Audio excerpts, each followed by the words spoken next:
La nature. Pourquoi on dit la nature toujours, c'est quoi? Très bien. Qui t'a dit c'est non? Il y a où là-bas?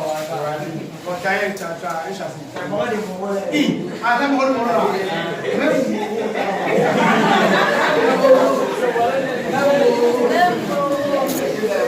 Donc, le mot Allah est un nom d'Allah.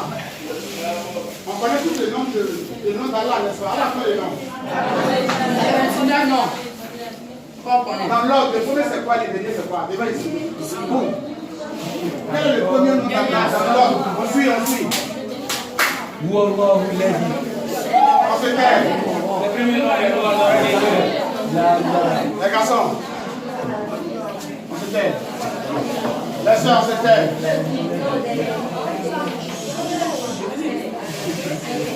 Le premier nom c'est quoi? Non. Le premier nom c'est quoi? Le premier c'est Allah. Maintenant dans l'ordre, le dernier c'est As-Sabour. Ok, As-Sabour. Qui veut dire quoi? Pardon. Hein? Pardon. As-Sabour. Ça veut dire quoi? Très bien, c'est patient. Quand tu fais des bêtises, tu triches à l'école. Non, il est patient. Et ensuite, tous les jours, tu voles dans ça, les garçons là. Hey! Donc, tout ce que tu fais, ensuite. Hey! Vous n'avez pas de problème, on les fait, vous. Vous n'allez pas pencher là. Donc, je disais. Tout ce qu'on fait, suivez chez les classes. Tout ce qu'on fait, Allah il voit nous. Mais Allah il pardonne. Bien. Vous avez dit Allah a combien de noms? Qui n'est pas d'accord? Oui? Bien. Et si on est total, il y a la même différence. Je prends moi. D'abord les noms. On ne connaît pas tous les noms. Non, il y en a combien? Non, il y en a combien? Non. C'est combien? C'est 100. C'est combien? 100. Oui, c'est 100. Personne ne connaît du centième. En réalité, chef, je lis ici. Fais. Bien. À genoux. Très bien. Donc on ne connaît pas le nom total des noms d'Allah. Mais on connaît 99. Rasoul alayhi salatu wa salam, sallallahu alayhi wa sallam, il nous dit la personne qui mémorise les noms d'Allah et puis qu'il les met en pratique, la personne a quoi? Le nom de paradis. D'ailleurs, ça veut dire la personne qui a mémorisé, bon d'abord il n'a pas dû mettre en pratique, d'abord c'est moi ajouté. Il a dit la personne qui a mémorisé, qui réunit ces noms-là dans le paradis. Mais quand il dit mémoriser, il ne s'agit pas de mémoriser pour mémoriser. Il s'agit de mémoriser et de mettre en pratique. Qui peut me donner un exemple de nom d'Allah et puis on va voir comment est-ce qu'on peut mettre un nom d'Allah en pratique.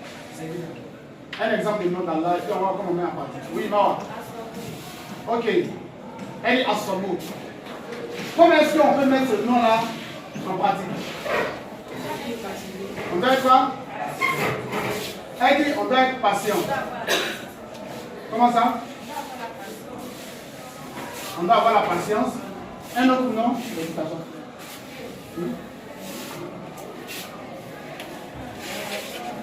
Un autre nom? Oui? Ar-Rahman. Qui veut dire quoi? Le miséricordieux. Ça veut dire quoi? Qui va expliquer? Oui? La pitié de nous, tout ce qu'on a, c'est Allah qui nous a donné. Maintenant, comment on peut mettre ce nom-là en pratique? Dans notre comportement, on va voir ça de l'origine. Non. Oui? Pas avoir pitié des autres, oui?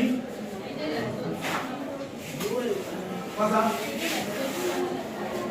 Aider les autres. D'abord, quand un nom de Dieu vient, il faut d'abord connaître le sens Et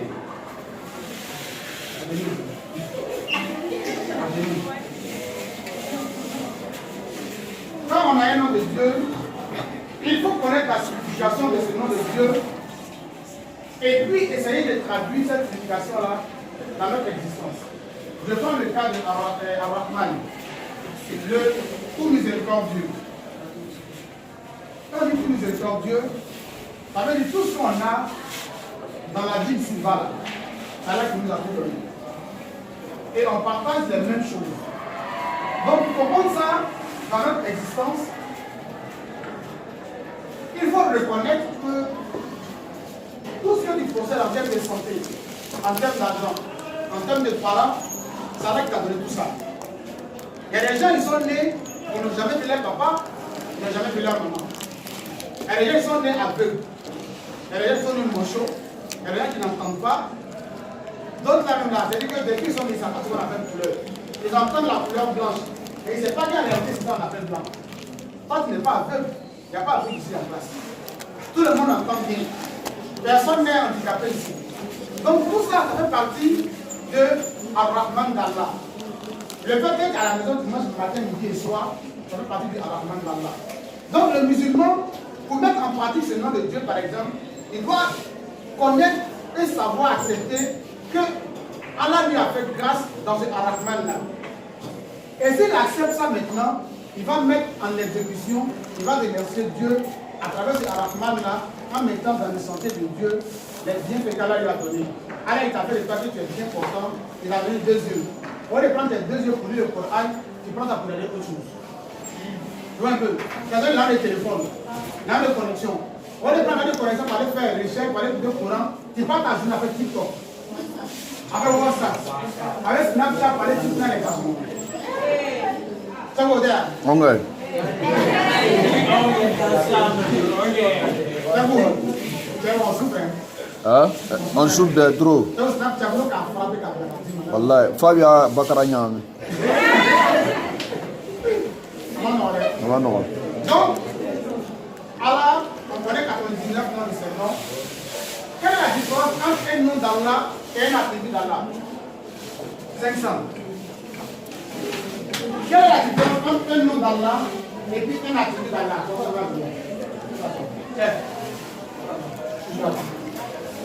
Oui, la différence c'est quoi? Un attribut, c'est un nom que l'on lui a attribué. On l'a surnommé comme ça. Non. Quelle est la différence entre le nom d'Allah et l'attribut d'Allah? Oui. Quand on est parlé, on ne copie pas normalement. C'est que tu comprends, il faut noter. Moi, je ne copie pas les sons. Oui.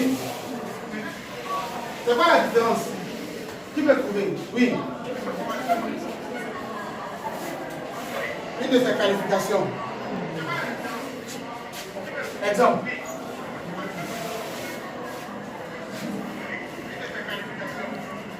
Oui.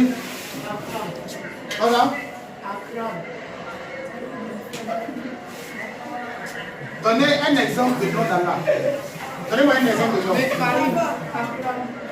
Bon, elle a dit, on prend sur Ar-Rahman par exemple.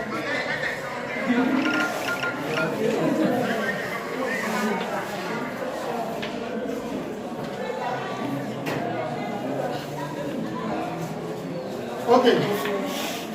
De chaque nom de Dieu, suivez bien cette partie. De chaque nom de Dieu sort un attribut de Dieu. C'est-à-dire que chaque nom là, on a un attribut qui se trouve dans chaque nom de Dieu. La différence c'est quoi? On a dit le tout miséricordieux, comme je dis en français. Quel est le nom qui peut sortir de ça? Si on dit par exemple, quelqu'un est patient, quel est le nom qui sort de l'adjectif patient? C'est la patience. Donc la patience est l'attribut d'Allah. Donc l'adjectif qualificatif est considéré comme le nom. Et puis le nom en réalité en français qui correspond au nom constitue l'attribut d'Allah. Donc quel est l'attribut de Ar-Rahman? Quel est l'attribut d'Ar-Rahman? Oui. Quelle est l'attribut qui sort de ça? Qu'est-ce que tu dois comprendre? La miséricorde. Comment on dit ça? En arabe? Très bien. Qui a dit arabe là? Oui. Bon, 200. Donc, Ar-Rahma, la miséricorde. Par exemple, on va prendre le mot Allah qu'on a vu tout de suite là. Le nom Allah, quel est l'attribut qui sort du mot Allah? Quel est l'attribut qui sort du mot Allah? Hein? Ilahun. C'est ce qu'on a vu tout à l'heure. Une divinité. Avec la précision qu'on a faite la dernière fois. Donc, donnez-moi un nom, quelqu'un me donne un nom et puis son attribut. La rangée d'ici. Google Block.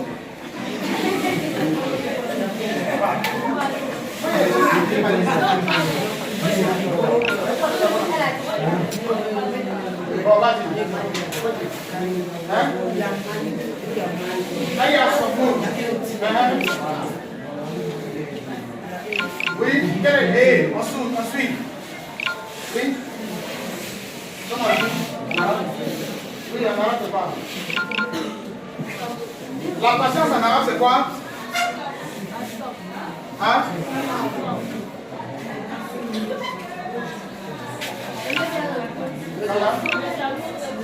Vas-y, vas-y.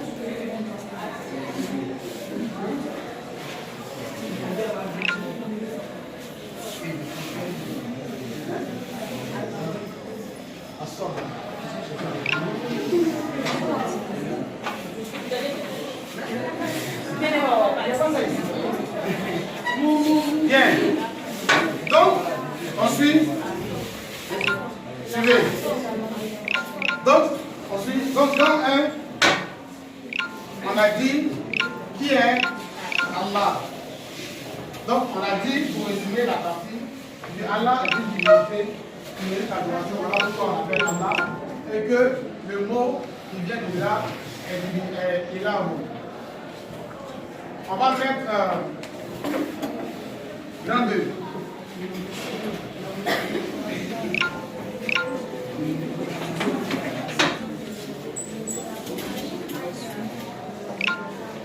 Non, on ne met pas dans le là. Vous avez mis. Pas grave. On va aller à la ligne.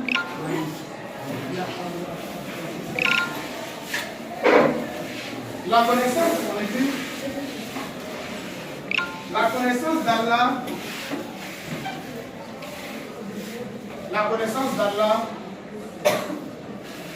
se résume,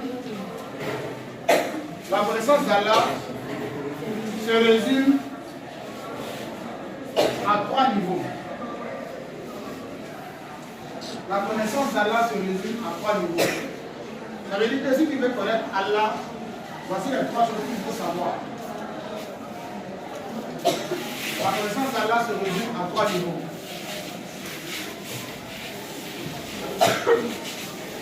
Deux points à la ligne directe.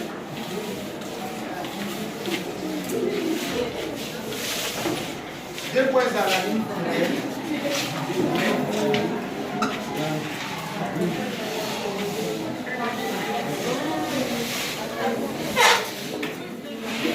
La divinité d'Allah. Deux points à la ligne directe. Tout est qui ça comme problème. La divinité d'Allah. Ça veut dire quoi? Donc, les 3 points qu'il faut qu'on connaisse Allah, ce sont les 3 qu'on va citer, que vous connaissez, c'est un rappel. Le premier point, c'est la divinité d'Allah. Ça veut dire quoi? Oui? Ok, un nerf est ça. Ça va au-delà. Donc, la divinité d'Allah, 2 points, on va la lire. Cela signifie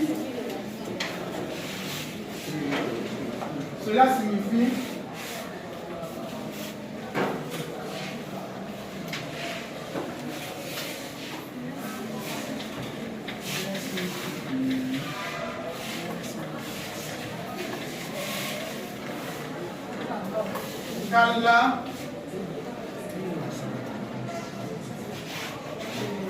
est la seule divinité digne d'adoration.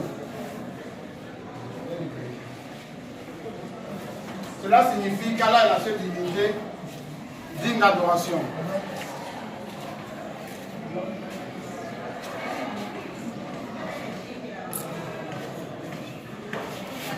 Et que toute chose adorée en dehors de lui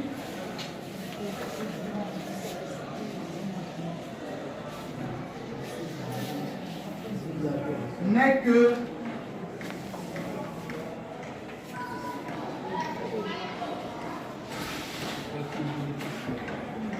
tout ce qui est adoré en dehors de lui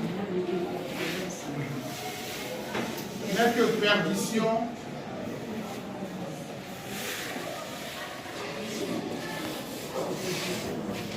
également, perdition, également, n'est que perdition, également,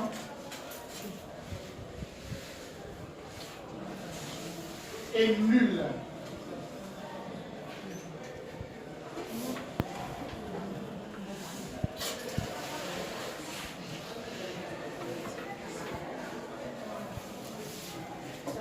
Point, on met deux tirets. Après l'activité d'Allah, on a quoi?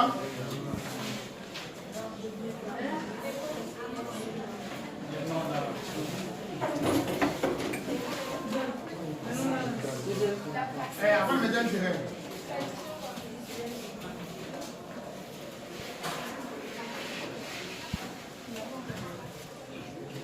À la suite de vous pouvez tirer, vous avez une tirer là. Regardez ça.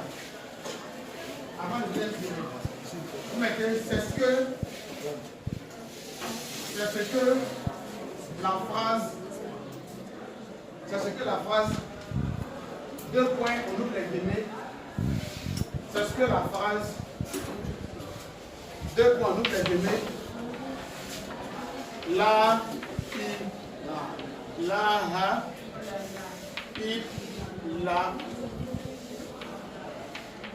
ilaha illallah traduit.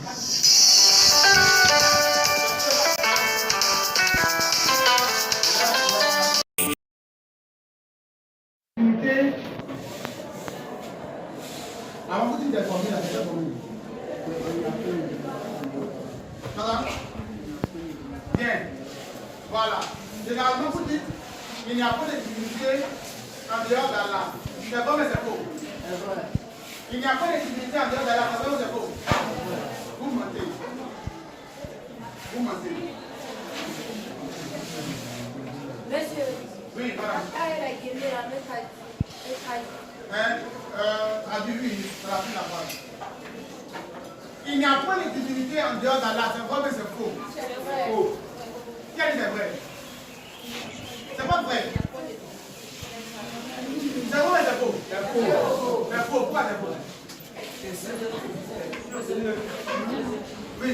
On ne doit pas dire qu'il n'y a pas de divinité d'être adoré d'Allah, mais plutôt il y a Je réponds à la phrase. Généralement, quand on pose la question là, si on dit que signifie la ilaha illallah, vous dites, ça veut dire il n'y a pas de divinité en dehors d'Allah. C'est vrai ou c'est faux? C'est faux. C'est faux, non? Pourquoi c'est faux?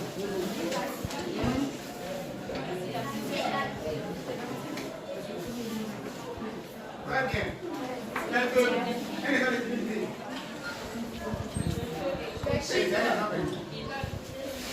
Le soleil, quel est d'accord? Les chiffres. Donc,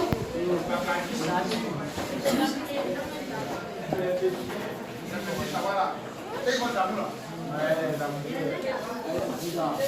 Donc, on dit qu'il n'y a pas de divinité qui est d'adoration en dehors d'Allah. Bien. Donc, deuxième tiré maintenant. Après la divinité d'Allah, on n'a pas d'Allah. Madame?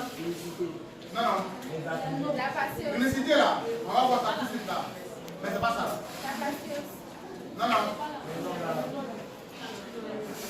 Là, ça commence à S, tu connaissais? C'est la peur. Hein? La seigneurie. La seigneurie d'Allah. Deuxième, je dirais, la seigneurie d'Allah. Ça, t'as pas dit. La seigneurie d'Allah. 2 points.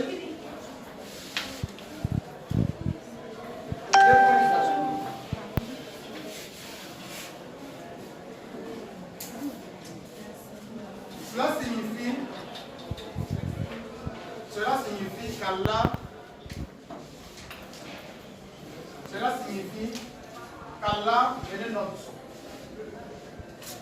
Il est beaucoup plus important de comprendre. Cela signifie qu'Allah est le créateur. Cela signifie qu'Allah est le créateur et le gestionnaire de l'humanité. Cela signifie qu'Allah est le créateur et le gestionnaire de l'univers. J'ai cité combien de choses ici, dans cette phrase-là? Quels sont les mots-clés que vous pouvez dire dans cette phrase? Oui? Très bien. Donc, on a créateur et puis qui gère. Bien. Quand on dit la seigneurie d'Allah, suivez, ce sont ces deux mots-là. Celui qui crée sans maîtriser, il n'a rien fait. Généralement, l'être humain crée des choses qui les tuent après. Celui qui a fabriqué l'électricité, il met sa main en courant. Celui qui a fabriqué la voiture, il fait la vie de moi. Il ne peut pas, hein, ok. Celui qui a trouvé un pistolet, comment il a fait pour les gens qui ne sont pas rentrés? Tu vois? À qui faut arrêter? Donc, l'être humain crée des choses qu'il ne maîtrise pas forcément. Mais, en plus du fait,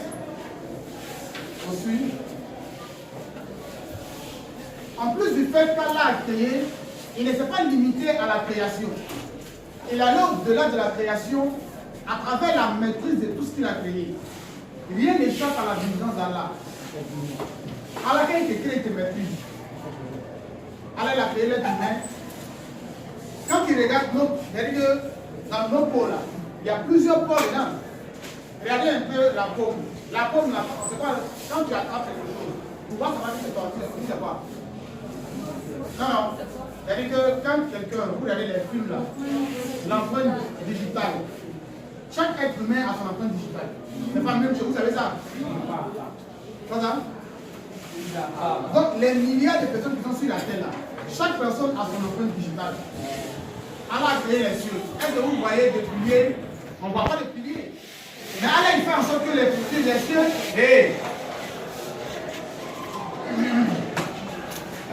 vous allez pas acheter l'air. Ça va pas l'air, c'est poulet ou les poissons. Normalement, ça était dans une classe, une bonne classe. À chaque matin, vous m'appelez, il va venir trouver et gagner.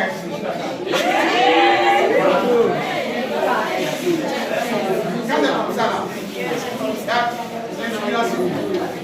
Il ne peut plus sortir. Elle ne veut pas l'envoyer, la famille est là. Comme je disais,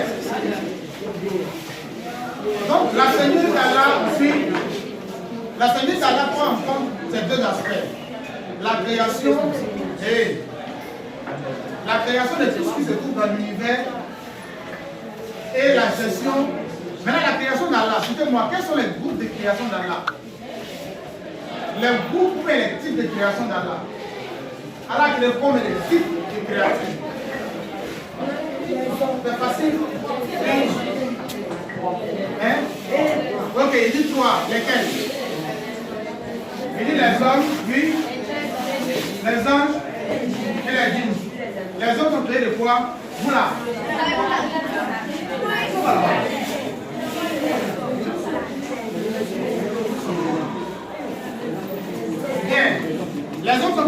quoi? L'argile. Les hommes ont envoyé de quoi? La lumière. Et les gens et les génies? Hein? Et les frères. Hein? Quel genre de feu? Jamais. Les anges, ensuite. Les génies sont créés de quoi? De feu, mais quel feu? D'un feu. Les génies sont créés d'un feu sans fumée. Le feu quand la Bible est créée, c'est un feu qui n'avait pas de fumée. Pour revenir aux êtres humains, Dieu nous a créé d'argile. Mais l'argile que Dieu a pu nous créer, il y avait plusieurs types de couleurs dans cette argile-là. C'est ce qui explique la différence des couleurs. L'ange qui allait prendre le sable, originalement, il y avait plusieurs couleurs dedans. Et il y avait de la couleur jaune, il y avait rouge, il y avait noir, il y avait des choses très noires. Voilà. Comme son. Il y a des gens aussi, vous avez des cacahuètes comme pour nous là.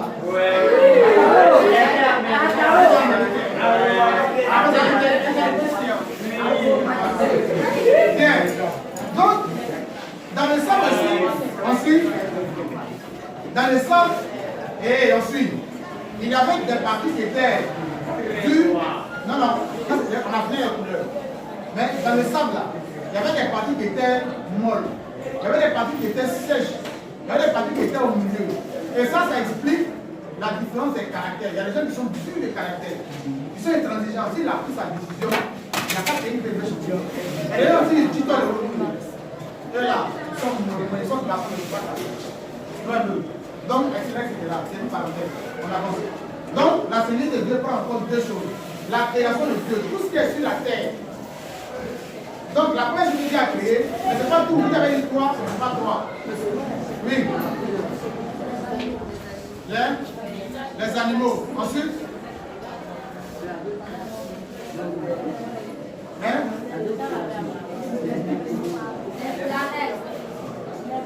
Non. Non, non.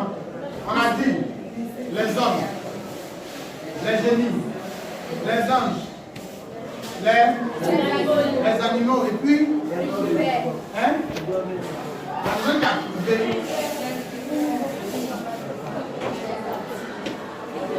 les êtres vivants. Les êtres inanimés. Les quatre qu'on a cités sont les êtres animés. Et vous connaissez les êtres inanimés. Dieu a créé les cieux. Le ciel n'a pas d'âme. Il n'a pas d'âme. Dieu a créé les âmes. Ce ne sont pas des animaux. Ce sont des êtres, mais qui ne vivent pas comme nous. Même si en science, on nous dit que les âmes vivent. Mais les âmes, leur vie là, c'est une vie qui ne contient pas d'âme. Mais c'est une vie qui est différente. Ça, c'est une explication. Donc, voici les types de création d'Allah. Des êtres inanimés, tels que les calams d'Allah, le trône d'Allah,